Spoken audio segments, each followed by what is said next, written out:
ورحمۃ اللہ وبرکاتہ۔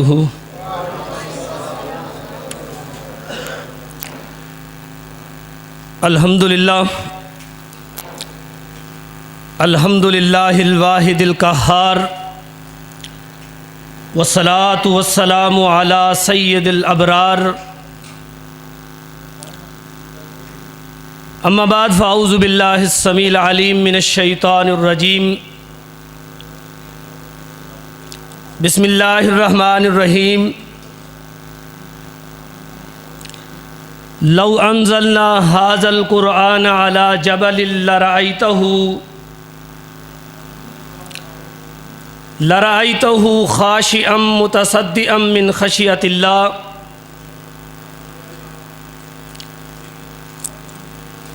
وقال النبی صلی اللہ علیہ وسلم خیرکم من تعلم القرآن وعلمہ، او کما قال رسول اللہ صلی اللہ علیہ وسلم۔ الحمدللہ والشکر للہ، ہر قسم کی حمد و ثنا، تمام قسم کی تعریفات، کبریائی، بزرگی، عظمت و رفعت، بلائیاں، بلندیاں اس اکیلے اللہ رب الحاکمین، مالک ارض و سما، خالق کل کائنات کے لیے لائق و زیبا ہے کہ جس کی ذات کل کائنات کی خالق و مالک، کل کائنات کی حاجت روا، مشکل کشا، کل کائنات کی بگڑیاں بنانے والی، مصیبتوں بلاؤں کو ٹالنے والی، الغرض اس ساری کائنات کے نظام کو اکیلا چلانے والی، رات کو دن میں اور دن کو رات میں بدلنے والی، موسموں میں تغیر و تبدلی لانے والی، سمندروں دریاؤں میں پانیوں کو جولانی بخشنے والی، رات کی تاریکی میں چاند ستاروں کو ضیاء عطا کرنے والی، آسمان دنیا کو بغیر ستونوں کے کھڑا کرنے والی، زمین کو ہموار بنانے کے لیے پہاڑوں کی شکلوں میں میخیں گاڑنے والی، آسمانوں سے بارش کی شکل میں پانی برسا کر زمین کی چھاتی سے اپنی ان گن مخلوقات کے لیے ترکاری اور انگوری اگانے والی صرف اور صرف ایک ذات ہے، اور وہ ہے اللہ رب العزت کی ذات بابرکات۔ اس رب العلا کی تحمید و تمجید، تحلیل و تقدیس، تعظیم و تکبیر بیان کرنے کے بعد اللہ سبحانہ و تعالی کی انگن لاتعداد بے شمار درود و سلام فخر پیغمبراں، رحمت قدوسیاں، محسن انسانیت، امام اعظم، قائد اعظم، مرشد اعظم، رسول کریم رؤوف الرحیم، آمنہ کے لال در یتیم جناب محمد الرسول اللہ صلی اللہ علیہ وسلم کی ذات گرامی پر، کہ جنہیں اللہ تبارک و تعالی نے کل کائنات کے لیے رحمت، کل انسانیت کے لیے بہترین نمونہ، اور قیامت تک آنے والے تمام انسانوں کی فلاح و کامرانی، کامیابی کے لیے آپ علیہ الصلاۃ والتسلیم کو قرآن کریم اور دین متین عطا کر کے بھیجا۔ اپنی گفتگو کا آغاز کرنے سے پہلے میں دل کی عطا گہرائیوں سے ان والدین کو، اور بالخصوص میرے محترم میرے بھائی قاری ابراہیم ساجد، اور اسی طرح میرے بھائی غلام حیدر صاحب اور میری بہن، کہ جنہوں نے دن رات بڑی محنت کی، حسنین جو کہ اب حافظ حسنین ہے، اس بچے کی محنت اپنی جگہ، لیکن اس کے حفظ میں جو محنت میری بہن نے کی ہے، اللہ تبارک و تعالی میری بہن کو اجر عظیم عطا فرمائے۔ اور یہ حقیقت ہے یہ میں آپ سب کے سامنے یہ ذکر اس لیے کر رہا ہوں، یہاں پر بچے بھی بیٹھے ہوئے ہیں، اور مجھ سے پہلے حضرت شاہ صاحب ماں باپ اور والدین کی فضائل بیان کر رہے تھے۔ ماں باپ کی دعا، یہ آج کی یہ نسل اس بات کو اگر سمجھ لے، آپ کا حقیقی سرمایہ آپ کے والدین کی دعا ہے۔ حسنین حافظ قرآن اگر بنا ہے تو یقین جانیے اس کے اساتذہ کی محنت ہے، مجھے انکار نہیں، اس بچے کی محنت ہے، انکار نہیں، لیکن اس کے حافظ قرآن بننے میں سب سے زیادہ اس کے والدین کی محنت اور دعاؤں کا اثر ہے۔ اور خاص طور پہ اس کی والدہ نے جب بھی مجھے ملنا، اور اب بھی میں اللہ کی توفیق سے کل عمرے کے لیے جا رہا ہوں، تو ان کی دعا یہی ہے کہ میرے حسنین کے لیے یہ دعا کریں کہ اللہ تعالیٰ اسے اپنے دین کا سپاہی بنا لے۔ اب یہ حافظ قرآن بنا ہے، اللہ اسے عالم دین بنا دے۔ اور انشاءاللہ میں اپنی بہن سے ہمیشہ یہی کہتا، آپ کا اخلاص ہونا چاہیے۔ بعض اوقات ہم دیکھا دیکھی بچوں کو حافظ قرآن بنانے کے لیے چھوڑ دیتے ہیں کہ اس کا بن گیا، اس کا بن گیا، لہذا ہم بھی اپنا بنا لیں۔ نہیں، جب تک آپ کا اخلاص نہیں ہوگا، آپ اس میں مخلص نہیں ہوں گے، یقین جانیے آپ کا بچہ حافظ تو بن سکتا ہے، لیکن حافظ وہی ہوتا ہے جو قرآن کے ساتھ وفا کرتا۔ وہ رسمی حافظ تو بن جائے گا، لیکن ایفائے قرآن جو ہے وہ نہیں اگر کرتا تو اس حافظ کا فائدہ کوئی نہیں۔ تو انشاءاللہ تو سب سے پہلے ایک تو میں اپنی بہن کو بہت زیادہ مبارکباد دوں گا، اگرچہ حسنین کے والد سعودیہ میں، اور انشاءاللہ ان سے میری وہاں ملاقات ہوگی، ان کو میں بالمشافہ وہاں ملاقات کے ساتھ مبارکباد دوں گا۔ قاری صاحب کو، ان کے استاد کو تہہ دل سے یہ مبارکباد پیش کرتا ہوں کہ آپ حضرات کی محنت نے آج یہ دن ہمارے سامنے آیا ہے کہ ہم اس مناسبت کے ساتھ آپ حضرات کے ساتھ یہاں ملے بھی ہیں، اور کچھ گزارشات آپ کے سامنے کرنے کے لیے موجود ہیں۔ اللہ تبارک و تعالی آپ سب کی مساعی جمیلہ کو اپنی بارگاہ میں شرف قبولیت عطا فرمائے۔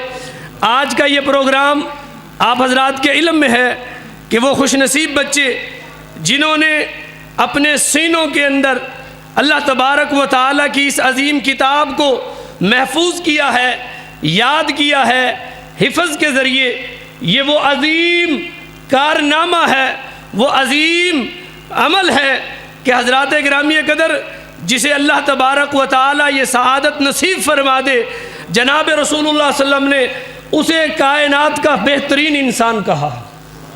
اللہ کے رسول فرماتے ہیں خیرکم من تعلم القرآن وعلمہ، تمہارے اندر، تمہاری نظر میں، تمہارے شعور میں، تمہارے تصور میں، تمہارے غور و فکر کے اندر بہتر کون ہو سکتا ہے؟ جس کے پاس دولت ہو، جس کے پاس مال ہو، جس کے پاس فیکٹریاں ہو، جس کے پاس سرمایہ ہو، زمیندارہ ہو، یا وہ کسی بڑے منصب پہ فائز ہو، یہ سب کچھ ہو سکتا ہے، وہ تمہاری نظر میں بہترین ہو سکتا ہے، لیکن اللہ کے رسول فرماتے ہیں اللہ اور اس کے رسول کے ہاں بہترین کون ہے؟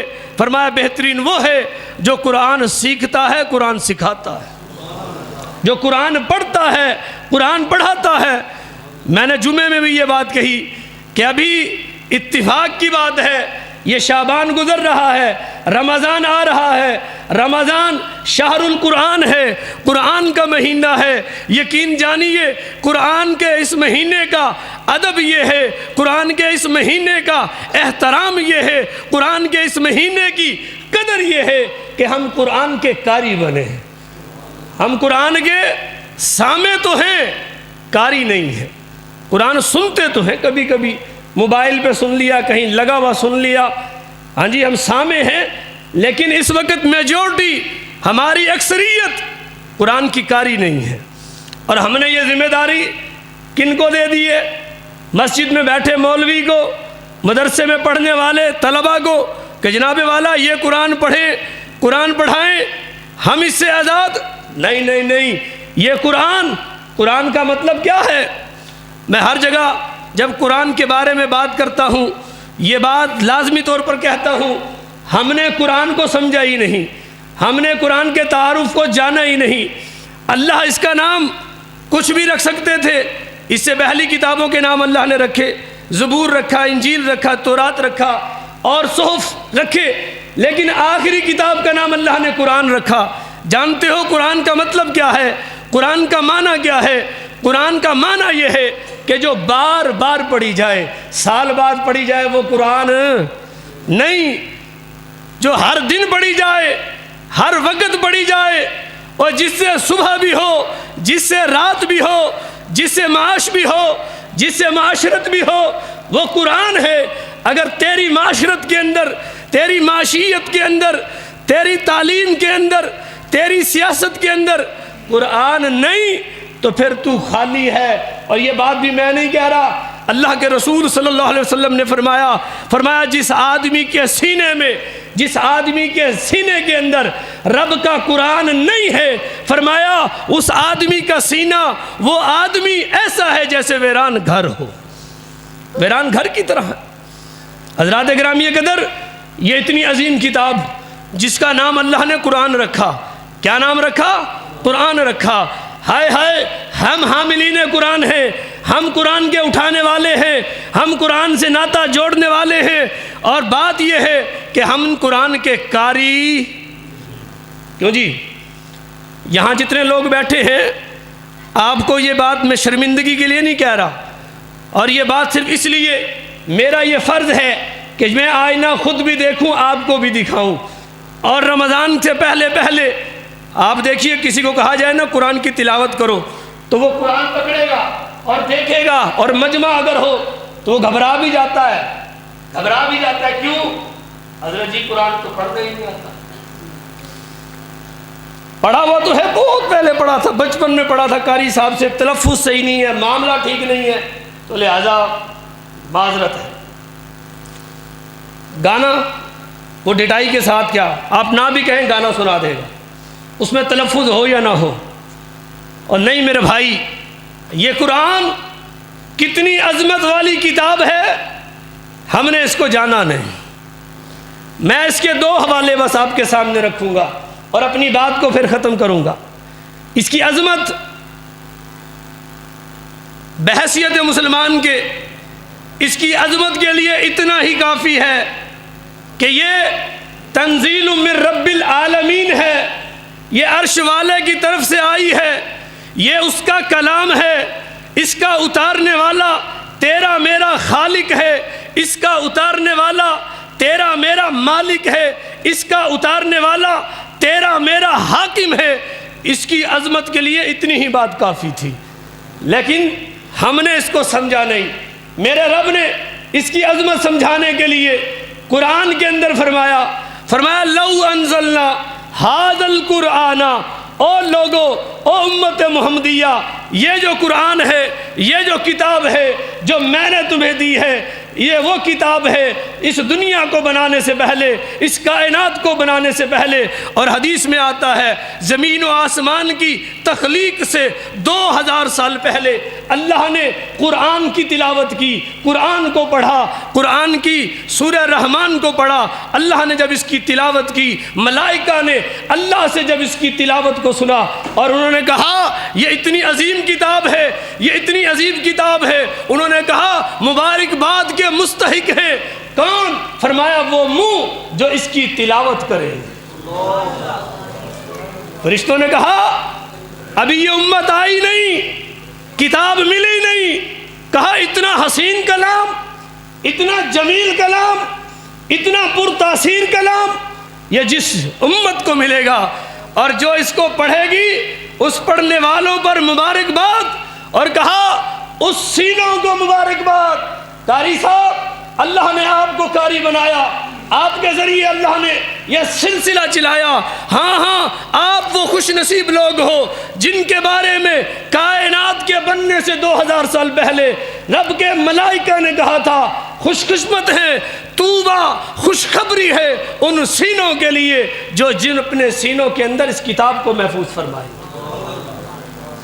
یہ وہ عظیم کتاب جسے میں نے اور آپ نے سمجھا نہیں۔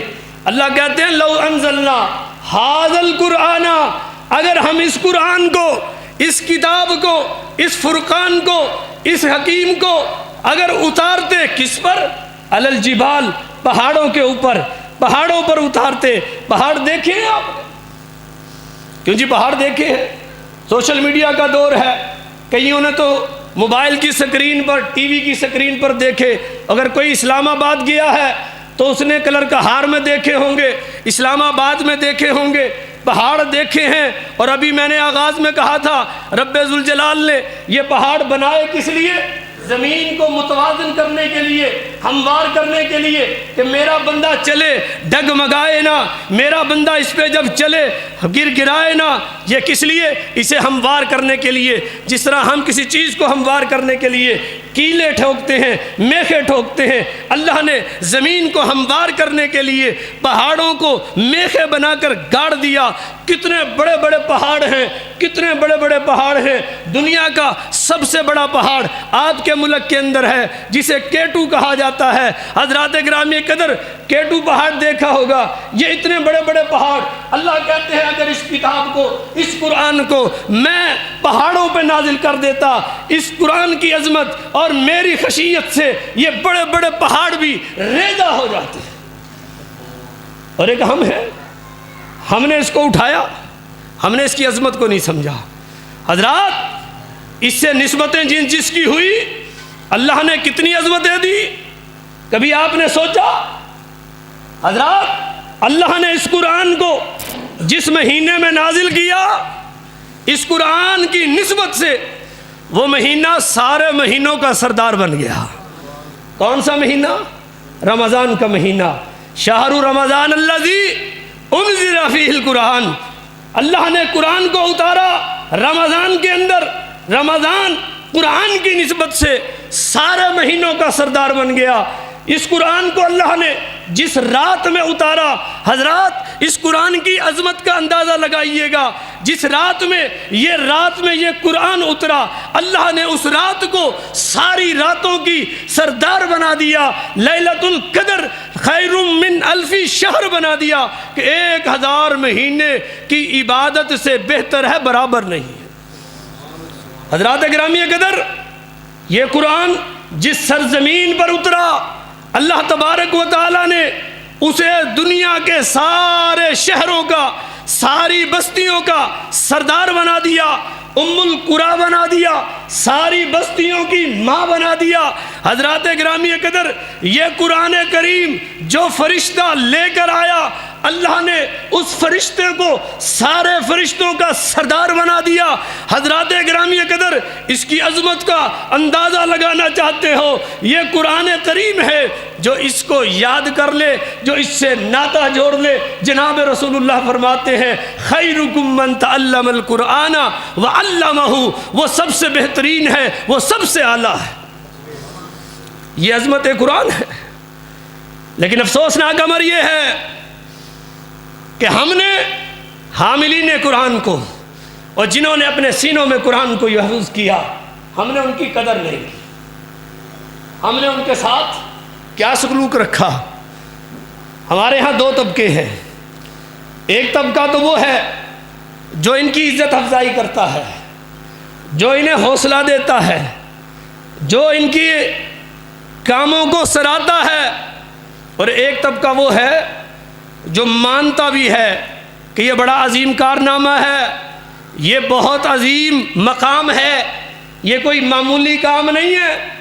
مجھے یہاں یاد آئے امام المحدثین سیدنا ابو ہریرہ رضی اللہ تعالیٰ عنہ۔ میں حضرت ابو ہریرہ کو امام المحدثین کہا کرتا ہوں، اس لیے کہ محدثین کے سرتاج حضرت ابو ہریرہ ہیں۔ حضرت ابو ہریرہ اپنے بارے میں ہی فرمایا کرتے ہیں کہ جب صبح ہوتی تھی، سارے لوگ کمانے کے لیے بازاروں کو جاتے تھے، بازاروں کا رخ کرتے تھے، اور ابو ہریرہ در مصطفیٰ کی طرف جایا کرتا تھا۔ مقصد کیا ہوتا تھا کہ آپ کے پاس اگر کوئی سائل آتا ہے، سوال کرتا ہے، دین کا مسئلہ پوچھتا ہے، ابو ہریرہ اس مسئلے سے محروم نہ ہو جائے۔ میں سارا دن آپ کے دروازے پر بیٹھا رہتا تھا۔ حضرات، حاملین قرآن کا بھی یہی ہے یہ اسکولوں کالجوں کے ان مراحل کو چھوڑ کر صبح سے لے کر شام تک، شام سے لے کر صبح تک اس قرآن کے ساتھ جڑتے ہیں، اسے یاد کرتے ہیں، لیکن بد نصیب ہیں وہ لوگ جو ان کی قدر نہیں کرتے، انہیں حقارت کی نظر سے دیکھتے ہیں، ان کے بارے میں عجیب و غریب بات کرتے ہیں۔ حضرات گرامی قدر، یہ لوگ تمہاری نظر میں حقیر ہوں گے۔ میں نے آغاز میں یہ بات کہی، یہ تو سب سے بہترین لوگ ہیں، اور یہ بہترین اگر میں کہتا غلط ہو سکتا تھا، حضرت حافظ صاحب کہتے غلط ہو سکتا تھا، کوئی امام فقی مجتہد کہتا غلط ہو سکتا تھا۔ حضرات گرامی قدر، اس کو بہترین کس نے کہا ہے؟ امام اعظم نے کہا ہے، قائد اعظم نے کہا ہے، مرشد اعظم نے کہا ہے، اور جس کے کہنے کے اندر اگر کسی کو شک ہے، ہمیں اس کے ایمان میں شک ہے۔ جناب رسول اللہ صلی اللہ علیہ وسلم نے فرمایا، جو اس کو سیکھتا ہے سکھاتا ہے، اور یہ بھی کوئی چھوٹی بات نہیں۔ حضرات گرامی قدر، میں بات کو ختم کرتا ہوں، یہ دنیا کی وہ عظیم کتاب ہے، میں یہ بات کہا کرتا ہوں، ہم نے اس کو جانا نہیں ہے، ہم نے اس کو سمجھا نہیں ہے، یہ دنیا میں واحد کتاب ہے، دنیا کے اندر واحد کتاب ہے جس کے 63 زبانوں میں ترجمہ ہو چکا ہے، دنیا کی واحد کتاب۔ اور ابھی پوری دنیا کے اندر 1.25 ارب سے زیادہ مسلمان ہیں، اور 1.25 ارب کے اندر صرف وہ جو 1.25 کا عدد ہے وہی قرآن پڑھتا ہے، 1 ارب ابھی قرآن پڑھتا نہیں ہے۔ اس کے باوجود بھی یہ دنیا میں سب سے زیادہ پڑھی جانے والی کتاب، دنیا میں سب سے زیادہ حفظ کی جانے والی کتاب، حضرات گرامی قدر، یہ کتنی عظیم کتاب ہے کہ دنیا کے اندر اس کے مقابلے کے اندر کوئی کتاب ہے ہی نہیں۔ اور یہ چیلنج ہے کہ کوئی ایسی کتاب لے کر آئے کہ جس کے پڑھنے کے اوپر ثواب ہو، جس کے پڑھنے پر ثواب ہو۔ کوئی کہہ سکتا؟ اور ہم تو یہ چیلنج بھی کر رہے ہیں، اور اس طرح کا چیلنج کر رہے ہیں، کوئی اپنی کتابوں کے بارے میں یہ چیلنج بھی نہیں کر سکتا کہ یہ نزول سے لے کر اب تک اور قیامت کی صبح تک انشاءاللہ اللہ کے فضل و کرم سے اس کے اندر کے حرف میں، اس کے زبر زیر میں نہ کوئی تبدیلی آئی ہے، نہ آئے گی، اور نہ ہو سکتی ہے۔ دنیا میں ایسی کتاب کوئی، تورات کے دعوے دار بائبل جو کہ مجموعہ ہے عیسائیوں کے ہاں 3 سے 4 اناجیل کا، اس اناجیل کے مجموعے کو بھی پوری عیسائی دنیا جو ہے وہ اس کے بارے میں اس طرح سے نہیں کہہ سکتی کہ بائبل جو ہمارے پاس ہے، یہ مجموعہ اناجیل جو ہے یہ اتھینٹک ہے، یہ صحیح ہے، بلکہ اس کے بارے میں اس کے علماء نے یہ کہا ہے کہ یہ جو کچھ بھی بائبل کے اندر ہے یہ تحریف شدہ ہے، اس کے اندر اضافہ کیا گیا ہے، یہ وہ اصل نہیں ہے جو اللہ نے عیسیٰ علیہ السلام کو دی۔